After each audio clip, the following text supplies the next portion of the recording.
Hello, children. Hope you are all sound and safe. What is an autobiography? It is someone's writing of his own story, that is autobiography. Here is match the following. On the left hand side are the names of autobiographies, and on the right hand side you have the authors.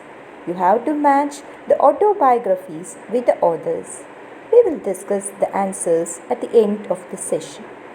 In this lesson, we are going to study about a part of the autobiography written by Nelson Mandela, Long Walk to Freedom. Now let us start the lesson. Before you listen to the video and audio, please make a pause and read this part of the lesson. 10th May dawned bright and clear.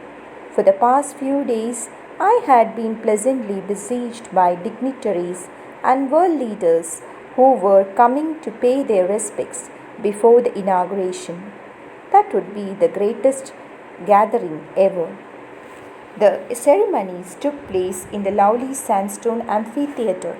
This is the amphitheatre, which has no roof, and the rows of seats are arranged. And the amphitheatre where the inauguration took place was formed by the Union Buildings in Pretoria. This is the picture of the Union Buildings of Pretoria. Sandstone buildings are common in India too. The Red Fort and the Rashtrapati Bhavan are the buildings made up of sandstone. So the inauguration of the African Republic took place in the sandstone amphitheatre formed by the Union Buildings of Pretoria. For decades, this has been the place of white supremacy.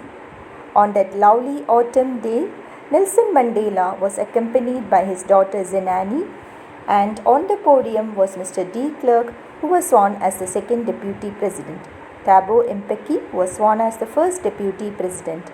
And when Nelson Mandela's turn came, he pledged to obey and uphold the constitution and to devote himself to the well-being of the republic and its people.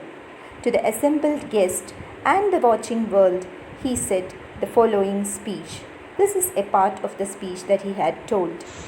Comrades and friends, today all us do, by our presence here and by our celebrations in other parts of our country and the world, confer glory and hope to newborn liberty.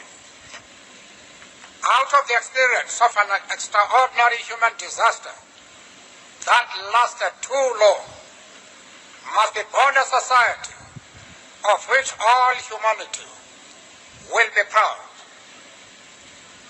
Our daily duties as ordinary South Africans had today be given the rare privilege to be host to the nations of the world on our own soil.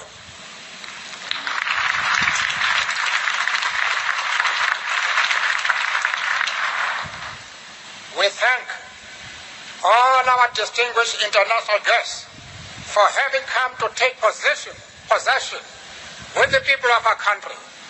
What is, after all, a common victory for justice, for peace, for human dignity. We trust the time to build is upon us. We have at last achieved our political emancipation. We pledge ourselves to liberate all our people from the continuing bondage of poverty, deprivation, suffering, gender, and other discrimination. And for each, the body, the mind, and the soul have been freed to fulfill themselves. Never, never, and never again shall it be that this beautiful land will again experience the oppression of one by another and suffer the indignity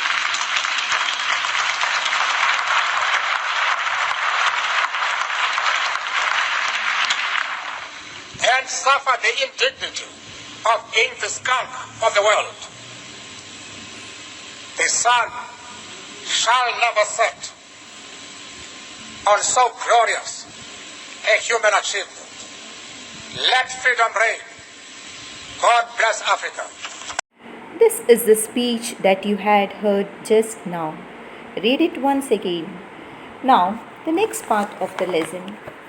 Please read this and then you will understand what is being discussed later.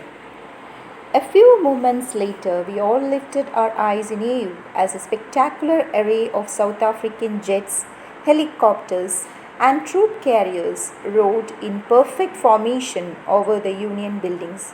So you can see the display of South Africa's helicopters, jets, and troop carriers, which showed the might of their defense. So that actually was a demonstration of the military's loyalty to democracy, to a new government that had been freely and fairly elected. And just a few moments before, the South African Defence Force and police, they had saluted Nelson Mandela.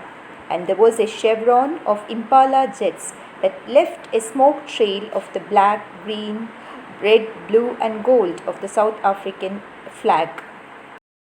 The next paragraph describes the singing of two national anthems on that day. First, the African national anthem, Nkosi Sikelel' Afrika, that was sung by the whites, and the blacks sang the old national anthem, Die Stem. Although that day neither group knew the lyrics of the anthem, they had once had a low opinion of, but Nelson Mandela believes that once they will surely learn it by heart.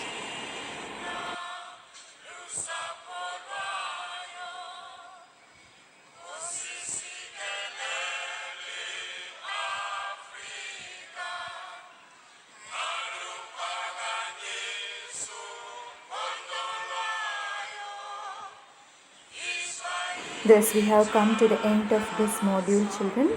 The next part of the lesson will be continued in the next module. Thank you. Now, let's discuss the answers of Match the Following. Playing It My Way was written by Sachin Tendulkar. The Story of My Experiments with Truth, Mahatma Gandhi. Wings of Fire, APJ Abdul Kalam. Dreams from My Father, Barack Obama. My Life, Bill Clinton. The Diary of a Young Girl, Anne Frank.